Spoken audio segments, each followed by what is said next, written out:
তাহলে ফেরার হয়তো। তাই আজ সেই কথা বললাম না, এটা আমার কথা, আমি কাউকে বলছি না, শুধু আমার কথা।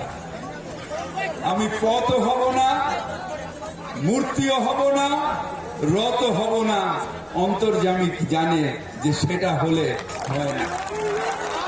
তাই এটা আমাদের কাছে কর্তব্য হয়ে দাঁড়িয়েছে। হ্যাঁ, পূর্ণেন্দু যেটা বললেন যে কমিটি আমাদের দেখেছে, আমি 13 বছর আসিনি তা না, অনেকবার এসছি ওখানে, অনেকবার এসে ওখানে শ্রদ্ধা জানিয়েছি।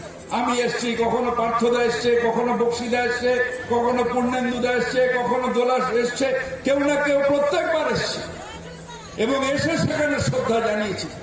তার কারণ যেদিন নন্দীগ্রাম ভুলে যাব, যেদিন নন্দীগ্রাম ভুলে যাব, যেদিন সিঙ্গুর ভুলে যাব, ভাঙড় ভুলে যাব, মমতা ব্যানার্জির আন্দোলন ভুলে যাব, সেদিন মন্ত্রী হিসেবে থাকার অধিকার আমার নেই, সেই অধিকার আমার নেই। তাই কোনদিন জীবন থাকতে কোনদিন ভুলবো না, 21শে জুলাই যেরকম কোনদিন ভুলবো না। এই আন্দোলন আমাদের ভিত, এই আন্দোলন থেকে আমরা উঠেছি, এই আন্দোলনের মধ্য দিয়ে এসেছি। নেত্রী মমতা বন্দ্যোপাধ্যায় আছেন বলি। গান্ধীজি ছাড়া ভারতবর্ষ হয় না, মাও সেতুং ছাড়া চায়না হয় না, লেনিন ছাড়া রাশিয়া হয় না। এটা মানতে হবে, এটা বিশ্বাস করতে হবে, মমতা ব্যানার্জি ছাড়া বাংলা হবে না, হবে না।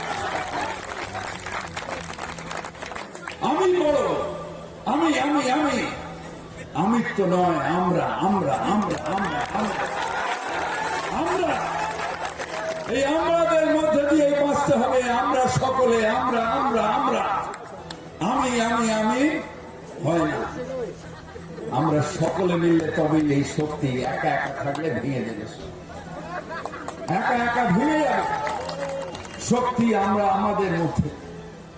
তাই সবাইকে বলি, এমন কিছু ভাই করবেন যাতে বিজেপির হাত শক্ত। আন্দোলনে লড়েছেন, সিপিএম এর বিরুদ্ধে নন্দীগ্রাম লড়েছে, সারা বাংলা লড়েছে, সেই সিপিএম এর মতন জগদ্দলকে হারিয়েছেন। তার থেকে অনেক বেশি আরেকটা ডেঞ্জারাস পার্টি, তার নাম বিজেপি, যে বাংলায় আজকে জোর জমাবার চেষ্টা করছে।